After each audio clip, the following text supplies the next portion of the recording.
Hello everyone, welcome to Advait education. मेरा नाम है अक्षय मिश्रा और आप पढ़ रहे हैं क्लास 12th फिजिक्स की सीरीज, जिसमें हम अपना पहला चैप्टर पढ़ रहे हैं इलेक्ट्रिक चार्जेस एंड फील्ड्स के बारे में। तो प्रीवियस वीडियो में हमने अपना एक न्यूमेरिकल देखा था और हमने चार्जेस की बेसिक प्रॉपर्टीज के बारे में बात किया था। एडिटिव नेचर, क्वांटाइजेशन और कन्वर्जन, मतलब जो चार्ज जो रहते हैं वो कंजर्व्ड रहते हैं, कंजर्वेशन के बारे में हमने देखा था। ठीक है, तो हम इसी वीडियो में आगे बढ़ेंगे और हमने अपने प्रीवियस वीडियो में एक न्यूमेरिकल भी किया था। ठीक है, किस पे? क्वांटाइजेशन ऑफ चार्ज पे। आगे बढ़ते हैं, हम एक और न्यूमेरिकल देखेंगे इस वीडियो में और यहां से शुरू करेंगे। फिर हम आगे इस वीडियो में डिफरेंस देखेंगे चार्ज और मासेस के बीच में और फिर हम आगे बढ़ते जाएंगे। ठीक है, तो चलिए शुरू करते हैं हमारे ये वाला लेक्चर। यदि आप चैनल में नए हैं तो बिल्कुल चैनल को सब्सक्राइब करना ना भूलें, बेल आइकन को क्लिक करना बिल्कुल ना भूलें और शेयर करना बिल्कुल ना भूलें। ठीक है, चैनल का नाम है अद्वैत एजुकेशन। तो चलिए शुरू करते हैं हमारा ये वाला lecture.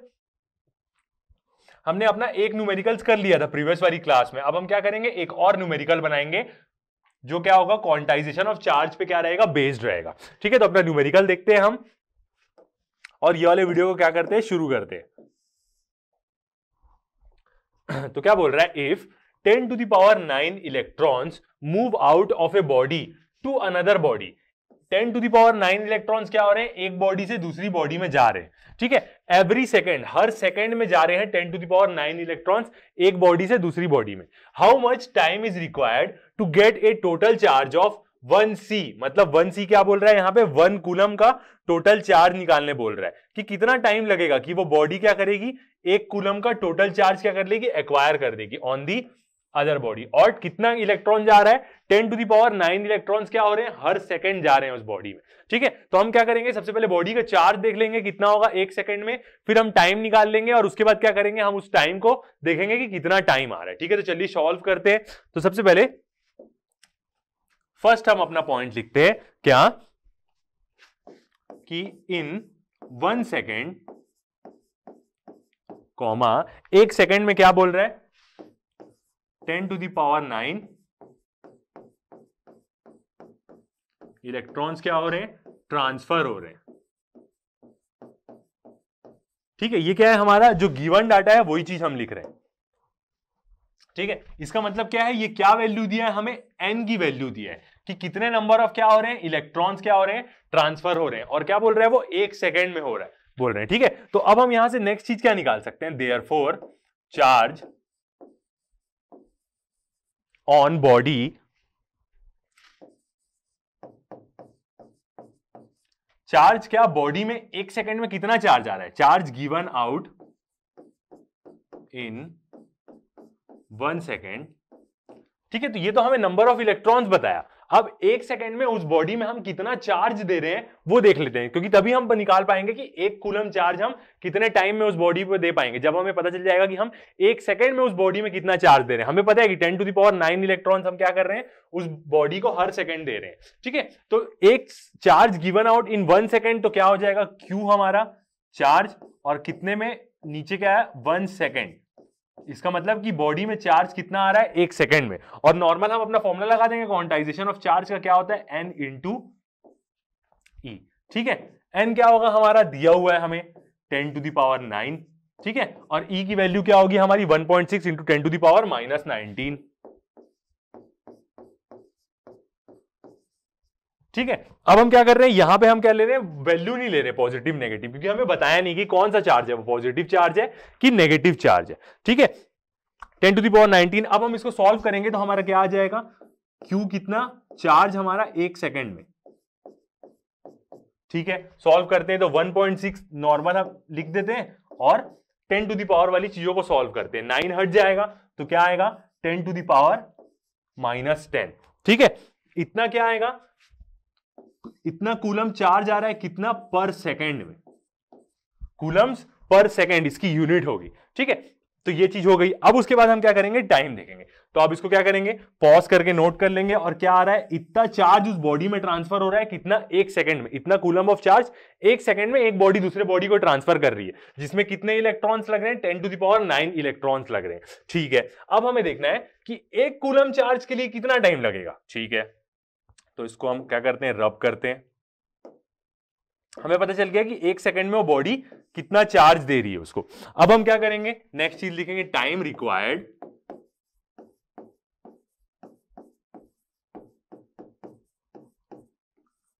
Time required to get charge of 1 coulomb. कितना टाइम लगेगा 1 कूलम का चार्ज होने में उस बॉडी में। ठीक है, तो कैसे लिखेंगे हम, T इक्वल टू क्या होगा, ऊपर हम क्या लिखेंगे 1 कूलम, इतना चार्ज हमें चाहिए और कितना चार्ज वो दे रहा है 1.6 इंटू 10⁻⁻10। यही आई थी वैल्यू उसकी, बिल्कुल। और इसकी यूनिट क्या है, कूलम्स पर सेकेंड। तो आप देखिए यूनिट बैलेंस करके भी आप देख सकते हैं कि कूलम कूलम कट जाएगा और सेकंड क्या है ऑलरेडी नीचे के ही नीचे में, तो ये क्या चले जाएगा, ऊपर चले जाएगा। तो आंसर किस में आ जाएगा हमारा, सेकंड्स में आ जाएगा। मतलब हमारा क्या निकल रहा है, नॉर्मल टाइम निकल जा रहा है। आप यूनिट से ही समझ सकते हैं कि हमारा क्या निकल रहा है, सही आंसर निकल रहा है। अब हम क्या करेंगे, इसको सॉल्व कर लेंगे।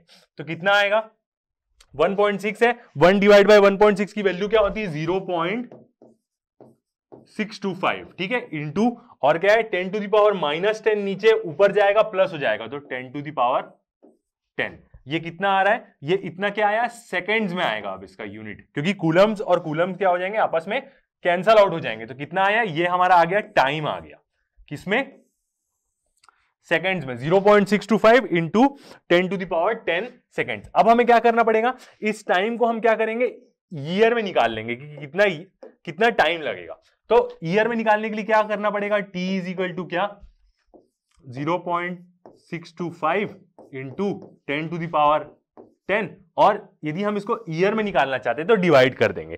सबसे पहले कितने दिन होते हैं ईयर में, तो 365, ठीक है।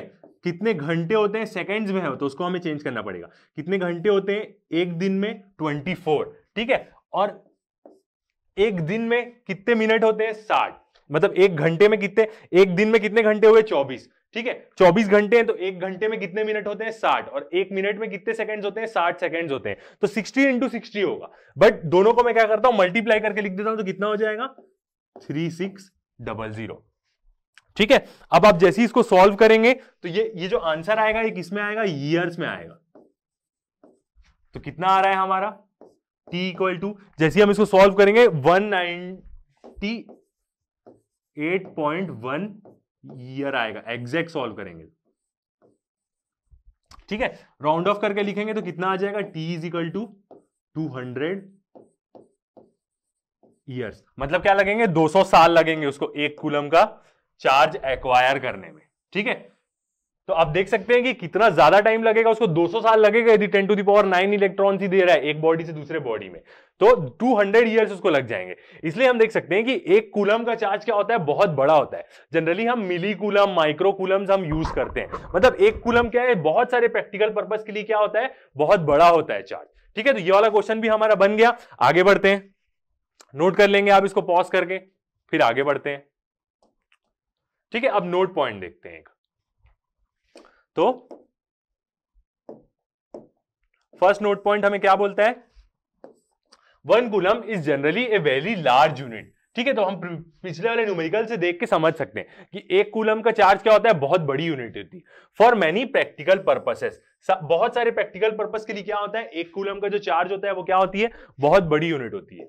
It is however also important to know, और भी एक चीज इंपॉर्टेंट होती है जानने के लिए कि क्या, व्हाट इज रफली the number of electrons contain, मतलब रफली कितने नंबर ऑफ इलेक्ट्रॉन्स कंटेन होते हैं in a piece of 1 cubic centimetre of a material. तो जनरली ये इंफॉर्मेशन हमारे लिए ज्यादा यूजफुल रहती है कि 1 क्यूबिक मीटर, 1 क्यूबिक सेंटीमीटर का मतलब क्या है, वॉल्यूम बता रहा है ये, 1 सेंटीमीटर की पावर 3, उसमें कितने नंबर ऑफ इलेक्ट्रॉन्स है ये जानना हमारे लिए थोड़ा सा इंपॉर्टेंट रहता है। जैसे एग्जांपल दिया है, एक क्यूबिक पीस ऑफ कॉपर, मतलब एक क्यूबिक पीस मतलब 1 सेंटीमीटर क्यूब का क्या है, copper, of side 1 centimetre cube है, तो उसका एक साइड 1 होगा, तभी क्या होगा 1 सेंटीमीटर क्यूब का क्या होगा, उसका वॉल्यूम होगा।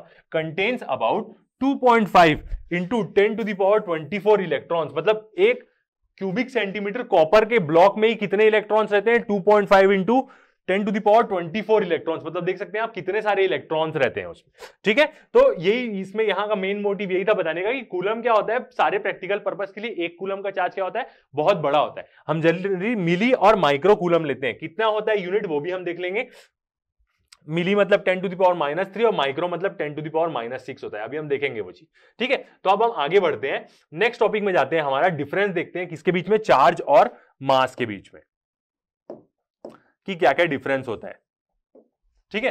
तो difference between charge and mass, first point अब अपना देखते हैं, ठीक है। फर्स्ट पॉइंट क्या बोल रहा है, electric charge on a body में बी पॉजिटिव, नेगेटिव और जीरो। किसी भी बॉडी का इलेक्ट्रिक चार्ज क्या हो सकता है बताओ, पॉजिटिव हो सकता है, नेगेटिव हो सकता है या जीरो हो सकता है। जीरो का मतलब क्या है, न्यूट्रल है, नंबर ऑफ प्रोटॉन्स और इलेक्ट्रॉन्स उस बॉडी में सेम है, मतलब कोई चार्ज नहीं है उसके पास। मगर मास की बात करें तो मास किसी भी बॉडी का क्या होता है बताओ, हमेशा पॉजिटिव क्वांटिटी होता है। मास कभी किसी बॉडी का नेगेटिव हो सकता है क्या, नहीं हो सकता। किसी बॉडी का मास जीरो हो सकता है क्या, नहीं हो सकता, ठीक है। एक पॉजिटिव क्वांटिटी रहता है। हाँ, बोलते हैं कि लाइट का मास जीरो रहता है, बट वो अलग प्रकार का मास रहता है उसका, ठीक है। तो इलेक्ट्रिक चार्ज किसी बॉडी में पॉजिटिव भी हो सकता है, नेगेटिव भी हो सकता है या जीरो भी हो सकता है, बट मास हमेशा हर बॉडी का क्या होगा, पॉजिटिव होगा। सेकंड पॉइंट देखते हैं, डिफरेंस मास और चार्ज के बीच में। सेकंड पॉइंट क्या बोल रहा है, charge carry by a body does not depends velocity of the body. मतलब किसी भी बॉडी में भी कितना चार्ज है वो उसकी वेलोसिटी पे डिपेंड नहीं करता, कि वो कितने स्पीड से चल रही है उस पे डिपेंड नहीं करता। मगर मास की यदि हम बात करें तो मास ऑफ अ बॉडी, यदि किसी बॉडी के मास की बारे में बात करूं ना, तो इंक्रीजेस विथ इट्स वेलोसिटी। मतलब किसी भी बॉडी का जो मास होता है ना, वो उसकी वेलोसिटी के साथ क्या होता है, बढ़ने लग जाता है, ठीक है। तो ये चीज को हम क्या देखेंगे, इक्वेशन के फॉर्म में देखेंगे कि कैसे ये चीज बढ़ती है, ठीक है। मैं आपको जस्ट अभी दिखाऊंगा थर्ड पॉइंट के बाद इक्वेशन फॉर्म में, कि कैसे किसी बॉडी का मास बढ़ने लग जाता है। इसका आप एक और एग्जांपल देख सकते हैं रफली, जैसे कोई शिप चलती है तो वो अपने पीछे पानी छोड़ती है, ठीक है, वाटर छोड़ने लग जाती है। जब वो शिप बहुत तेजी से चलने लग जाएगी ना, तो वो क्या होगी देखना, और थोड़ी अंदर दब जाएगी, और पीछे का जो वाटर है वो क्या होगी, ज्यादा छोड़ने लग जाएगी, मतलब उसका क्या हो रही है, हैवी हो रही है। इसको हम इक्वेशन फॉर्म में देखेंगे, ठीक है। थर्ड पॉइंट देखते हैं अपना। थर्ड पॉइंट क्या बोल रहा है, चार्ज इज क्वांटाइज्ड, मतलब बेसिक यूनिट का क्या होता है, मल्टीपल इंटीग्रल होता है। अभी हमने देखा क्वांटाइजेशन ऑफ चार्ज हम कैसे करते हैं, और उसके ऊपर हमने क्या किया, न्यूमेरिकल्स भी बनाए दो, ठीक है। तो चार्ज क्या होता है, क्वांटाइजेशन कर सकते हैं हम, बल्कि मास का यदि हम मास की बात करें तो the quantisation of mass is yet to be establish. मतलब अभी तक क्या है, क्वांटाइजेशन ऑफ मास हम नहीं कर पाए हैं, मतलब नहीं होता। और चार्ज का हम क्वांटाइजेशन कर सकते हैं, मतलब बेसिक यूनिट को हम क्या कर सकते हैं, मल्टीपल इंटीग्रल से टोटल चार्ज बता सकते हैं उस बॉडी का। मास में हम ऐसा नहीं कर सकते, ठीक है। तो अब हम बात करते हैं इसके बारे में कि कैसे किसी बॉडी का मास क्या होता है, इंक्रीज होने लग जाता है जब उसकी क्या हो, वेलोसिटी बढ़े। तो ये चीज हम कैसे देख सकते हैं, इक्वेशन के थ्रू देख सकते हैं। चलिए देखते हैं ये चीज को।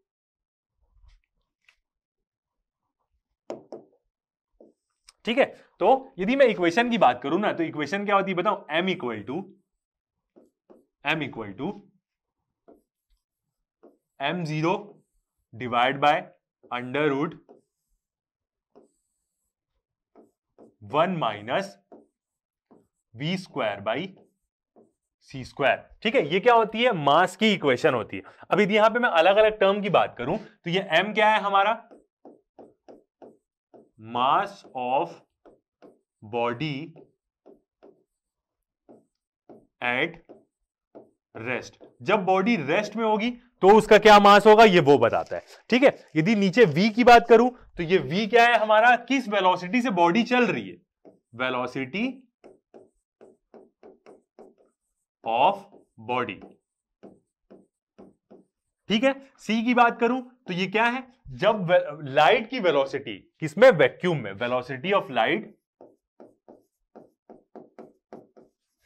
Velocity of light in vacuum में, ठीक है। लाइट की वेलोसिटी किसमें, वैक्यूम में। और यहां पे m0 क्या हो गया, मास ऑफ द बॉडी क्या हो गया, रेस्ट में हो गया। और यदि मैं यहां पे m की बात करूं तो ये m क्या है, जो बॉडी मूव कर रही है वेलोसिटी से v, उसका मास, ठीक है। तो क्या है, मास ऑफ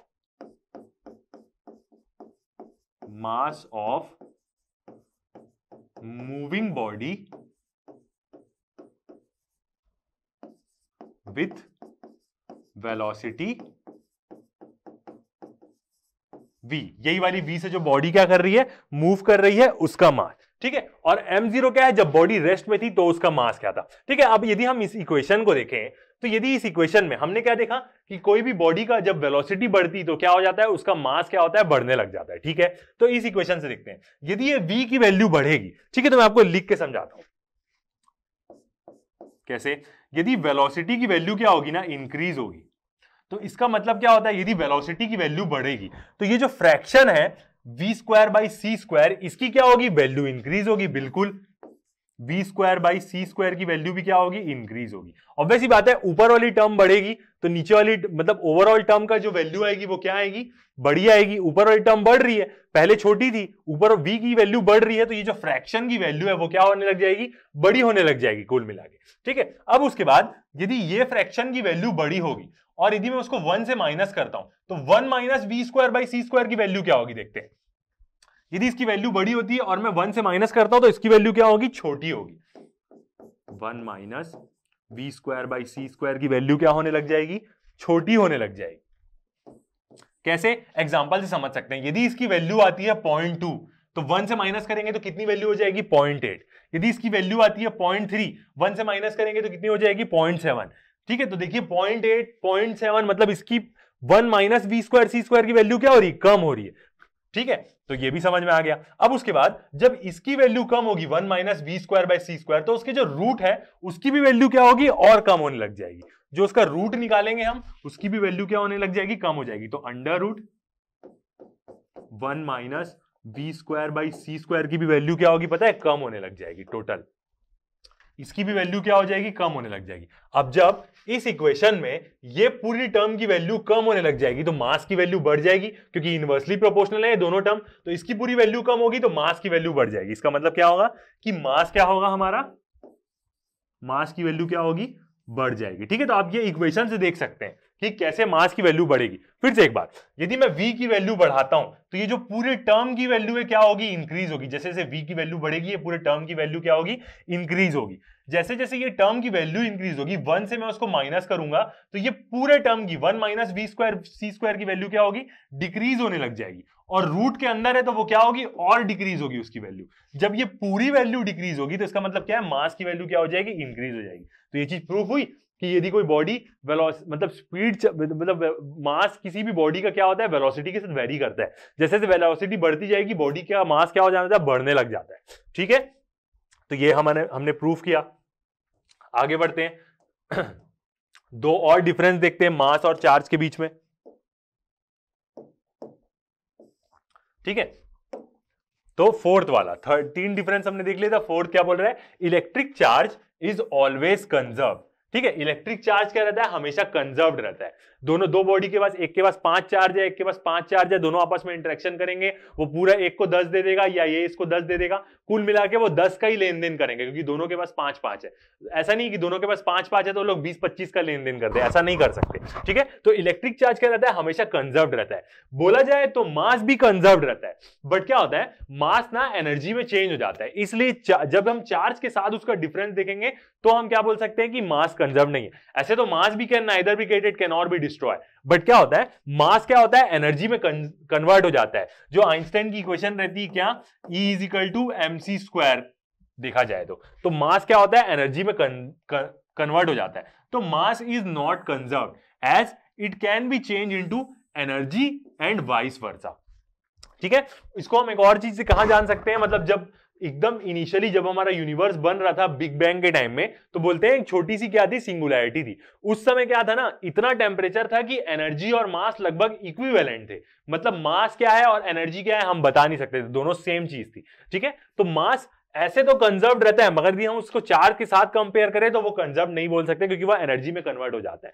चार्ज क्या होता है, हमेशा जैसा है वैसे ही रहेगा। फिफ्थ पॉइंट देखते हैं।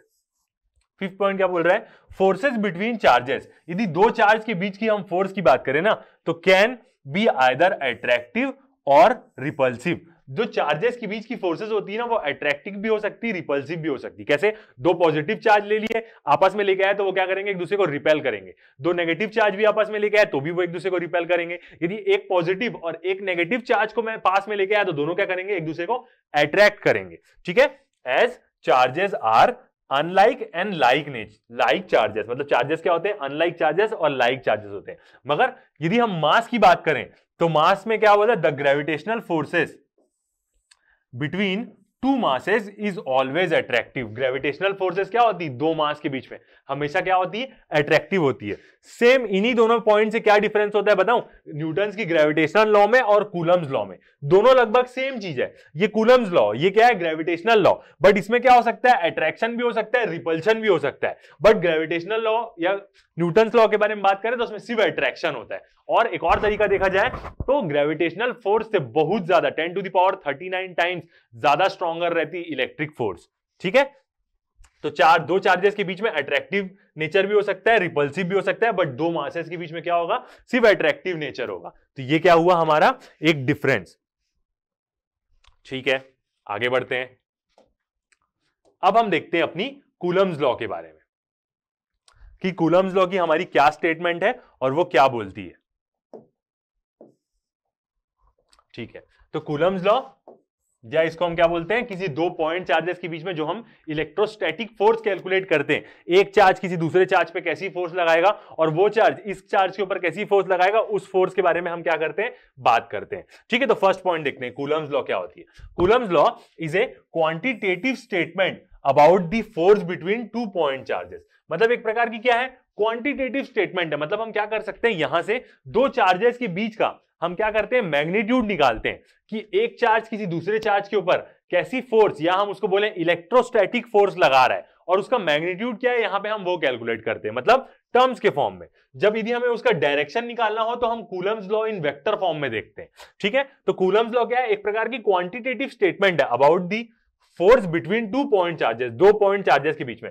अब यदि पॉइंट चार्जेस की बात करें तो क्या होते हैं पॉइंट चार्ज, उनका खुद का साइज बहुत कम रहेगा, यदि हम कंपेयर करेंगे उनके बीच के डिस्टेंस से, उनके बीच का डिस्टेंस बहुत ज्यादा रहेगा उनके साइज के मुकाबले, इसलिए उनको हम क्या बोलेंगे, दो पॉइंट चार्जेस बोलेंगे। ठीक है, अब देखते हैं क्या बोलती है statement. The force of interaction, ठीक है, यहां पे क्या बोला, फोर्स ऑफ इंट्रैक्शन बोला, इसका मतलब अट्रैक्शन और रिपल्शन कुछ भी हो सकता है दो चार्जेस के बीच में। सेम है तो रिपल्शन हो जाएगा, डिफरेंट है दोनों चार्जेस तो क्या हो जाएगा, अट्रैक्शन आ जाएगा। सेम है तो रिपल्शन, डिफरेंट है तो अट्रैक्शन। ठीक है, तो the force of interaction, attraction और रिपल्शन कुछ भी फोर्स हो सकती है, between two stationary point charges, दो पॉइंट चार्जेस जो एक पॉइंट में स्टेशनरी है, मूव नहीं कर रहे हैं, इन वैक्यूम। ठीक है, वैक्यूम में मतलब स्पेस में रखे हुए हैं। ठीक है, स्पेस में क्या होता है, एक प्रकार का नेगेटिव प्रेशर होता है, मतलब खाली जगह, वैक्यूम में। ठीक है, स्पेस में भी बोल सकते हैं या वैक्यूम में भी बोल सकते हैं, सेम चीज। In vacuum is directly proportional to the product of charges.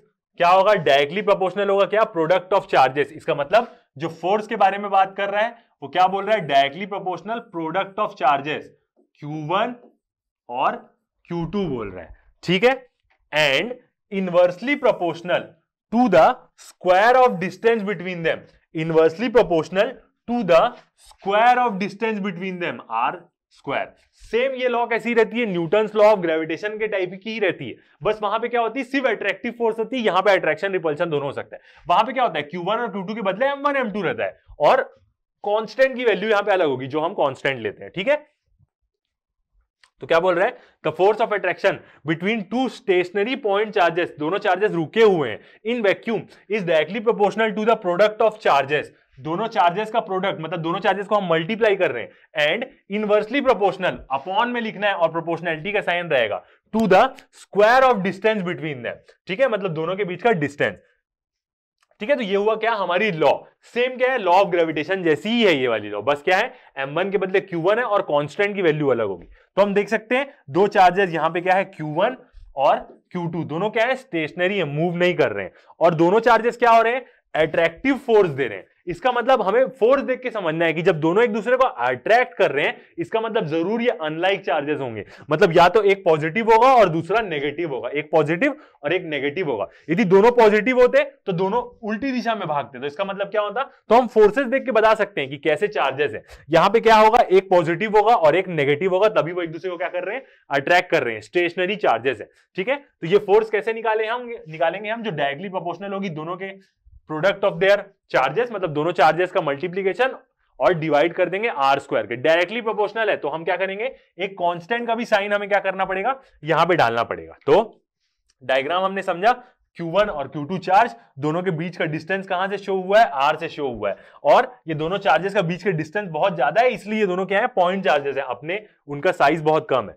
तो मैथमेटिकली इलेक्ट्रोस्टैटिक फोर्स, जो ये फोर्स लगाते हैं एक दूसरे के बीच में, इसको हम इलेक्ट्रोस्टैटिक फोर्स भी बोलते हैं, क्योंकि इलेक्ट्रिक चार्जेस के कारण फोर्सेस लग रही है और दोनों चार्जेस क्या है, स्टेशनरी कंडीशन में, स्टैटिक कंडीशन में, इसलिए इलेक्ट्रोस्टैटिक फोर्सेस बोलते हैं। ठीक है, between two stationary charge is given by, ठीक है, एक्सप्रेशन देखते हैं। तो एक्सप्रेशन क्या होगा हमारा, प्रोपोर्शनैलिटी का साइन मैंने आपको बताया था।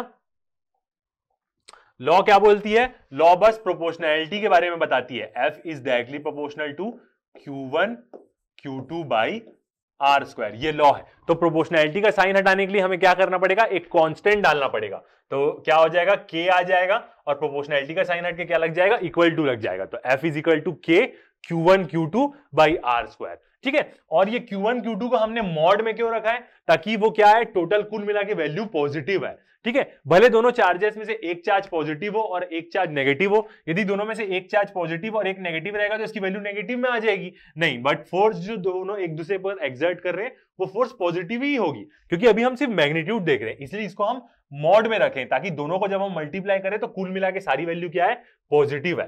ठीक है, तो ये क्या हुआ उसका formula, F is equal to K Q1 by Q2 by r square. K क्या है हमारा कांस्टेंट, वेयर K क्या है, इज अ प्रोपोर्शनैलिटी कांस्टेंट। ठीक है, प्रोपोर्शनैलिटी कांस्टेंट, या इसको हम बोलते हैं constant of proportionality in SI unit. K is given bye, SI unit में K की वैल्यू क्या होती है, 1/4 पाई एप्सिलॉन 0 बोलते हैं, ये साइन क्या है, एप्सिलॉन का साइन है। ठीक है, एप्सिलॉन क्या होता है अभी अपन देखेंगे, 1/4 पाई एप्सिलॉन 0, और K की वैल्यू क्या होती है, 9 × 10⁹ न्यूटन मीटर स्क्वायर से कूलम का इनवर्स। इसको हम एक और तरीके से कैसे लिख सकते हैं, newton metre square by coulomb square. यहां पे क्या है, इसको हमने ऊपर करके लिखा है, इसलिए इसकी वैल्यू -2 हमने लिख ली है। ठीक है, तो याद रखिएगा ये जो वैल्यू है 9 × 10⁹, ये आपको याद रखनी है K की वैल्यू, क्योंकि न्यूमेरिकल्स बनाते समय आपको यही वैल्यू हर बार डालनी पड़ेगी। ठीक है, और ये फॉर्मूला भी आपको याद रखना ही पड़ेगा, बट नॉर्मली जैसे ही आप लो लेवल सिंपल न्यूमेरिकल्स बनाएंगे तो आपको ये वैल्यू क्या करनी पड़ेगी, हमेशा वहां पे पुट करनी ही पड़ेगी। ठीक है, तो 9 × 10⁹ न्यूटन पर मीटर स्क्वायर कूलम की पावर -2। ठीक है, अब क्या हुई, ये K की वैल्यू हुई 1/4 पाई एप्सिलॉन 0। अब यदि हम यहां पे एप्सिलॉन 0 की बात करें ना, तो एप्सिलॉन 0 को हम क्या बोलते हैं, permeability of the free space. Free space की क्या बोलते हैं हम, परमिएबिलिटी बोलते हैं। परमिएबिलिटी का मतलब क्या होता है कि वो कैसा, मतलब उसकी क्षमता कि वो कैसा इलेक्ट्रिक चार्ज एक्सपीरियंस करे खुद। ठीक है, जैसे कोई इंसुलेटिंग मटेरियल यदि मैं ले लूं और उसको मैं किसी इलेक्ट्रिक फील्ड में रख दूं, तो भले इंटरेक्ट नहीं करेगा मगर उसके अंदर ही चेंजेस आने लग जाएंगे। ठीक है, उसके अंदर क्या होने लग जाएगा, इलेक्ट्रिक पोलराइजेशन होने लग जाएगा, मतलब चार्ज डिस्प्लेस होने लग जाएंगे, तो उसी को हम परमिएबिलिटी बोलते हैं। हम और अच्छे से समझेंगे कि परमिएबिलिटी का मतलब क्या होता है। तो एप्सिलॉन 0 क्या होता है, यहां पे permeability of the free space, permeability of the free space, और उसकी वैल्यू क्या होती है, E0 की वैल्यू क्या होती है, फ्री स्पेस में जब वैक्यूम है, खाली जगह में, तब हम एप्सिलॉन 0 लिख रहे हैं। यदि कोई मीडियम आ जाता है तो वहां पे सिर्फ एप्सिलॉन हो जाएगा, वो चीज हम देखेंगे। और एप्सिलॉन 0 की वैल्यू क्या होती है, 8.85 × 10⁻12 कूलम का स्क्वायर न्यूटन की पावर -1 और मीटर की पावर -2। ठीक है, इसका मतलब क्या है कि कूलम स्क्वायर ऊपर में है और नीचे में क्या है, न्यूटन मीटर स्क्वायर। ये दोनों को ऊपर लेके गए तो न्यूटन की पावर -1 हो गई और मीटर की पावर -1 हो गई, मीटर की पावर -2 हो गई। तो एप्सिलॉन 0 जो permeability of the free space होती है उसकी वैल्यू क्या होती है, 8.85 × 10⁻12। ठीक है, तो अब हम क्या करेंगे, जो K की वैल्यू है उसको हम क्या करेंगे, यहां पे पुट कर देंगे। तो एक्सप्रेशन क्या आएगा हमारा, F is equal to 9 × 10⁹ into mod के अंदर Q1 Q2 by r square. ये क्या है हमारा कूलम्स लॉ का एक्सप्रेशन है। और जब भी आपको न्यूमेरिकल्स पूछेगा तो आपको यही फॉर्मूला यूज करके दोनों चार्जेस की वैल्यू डालनी है। आपको चार्जेस का साइन कुछ भी रहे कोई फर्क नहीं पड़ता, मॉड के अंदर होगी वो दोनों वैल्यू। ठीक है, दोनों के बीच का डिस्टेंस डालना है मीटर में आपको, तो फोर्स आ जाएगी आपकी किसमें, न्यूटन में। ठीक है, तो ये क्या थी, कूलम्स की लॉ थी, सेम ग्रेविटेशनल लॉ जैसे रहती है, बट इसमें वैल्यूज अलग रहती है, कांस्टेंट की वैल्यू और मासेस के बदले क्या आता है, क्यू आ जाता है। ठीक है, तो ये चीज हमने समझी। आगे बढ़ते हैं। ठीक है, अब और बात करते हैं उसके बारे में, इसी लॉ के बारे में। ठीक है, तो फर्स्ट पॉइंट देखते हैं। तो coulomb force act along the straight line connecting the point of location of charges. तो क्या होती है, दो यदि चार्जेस को मैं लूं तो क्या होती है, वो क्या होती है, एक प्रकार से स्ट्रेट लाइन में एक्ट करती है दोनों चार्जेस के बीच में। दोनों चार्जेस के सेंटर से पास होगी, चाहे वो कैसी भी फोर्स हो, दोनों के बीच में अट्रैक्टिव हो या रिपल्सिव हो, दोनों के सेंटर से वो पास होगी और दोनों को वो होगी connecting straight line connecting the point of location of the charges. It is central and spherically symmetric force. ठीक है, ये क्या प्रकार की क्या होती है, सेंट्रल और स्पेरिकली सिमेट्रिक फोर्स होती है। ठीक है, अब यदि मैं बोलूं इफ दोनों चार्जेस Q1 और Q2 की वैल्यू क्या हो जाती है, 1 कूलम हो जाती है। इफ Q1 और Q2 क्या है, दोनों क्या है, 1 कूलम के चार्ज है, और जो दोनों के बीच का डिस्टेंस है वो क्या हो जाएगा, हमारा 1 मीटर हो जाएगा। ठीक है, मतलब जो Q1 चार्ज है और Q2 चार्ज है, दोनों की वैल्यू कितनी हो जा रही है, 1 कूलम। ठीक है, और ये जो दोनों के बीच का डिस्टेंस है वो कितने का है, 1 मीटर का है। तो इस केस में वैल्यू क्या आएगी, ठीक है देखते हैं।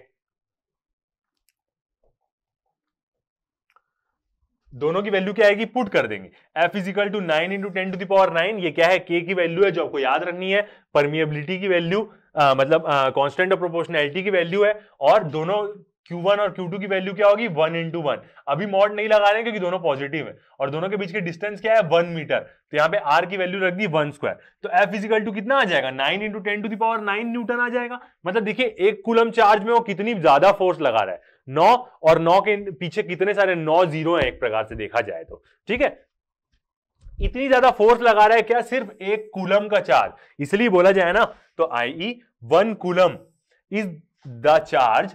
यहां पे क्या कर रहा है, 1 कूलम को डिफाइन कर रहा है, मतलब 1 कूलम क्या है, is the charge when placed at a distance 1 metre from another charge of same magnitude. ठीक है, कूलम के बारे में बता रहा है कि क्या है, एक चार्ज है, यदि उसको प्लेस करें किसी दूसरे चार्ज के साथ जिसका भी मैग्नीट्यूड 1 कूलम ही है, 1 मीटर के डिस्टेंस में, और कहां रखें उनको, इन वैक्यूम में, एक्सपीरियंस एन इलेक्ट्रिक फोर्स, एक इलेक्ट्रिक फोर्स वो एक्सपीरियंस करेगा तब, of repulsion of magnitude 10 into 10 to the power 9 Newton.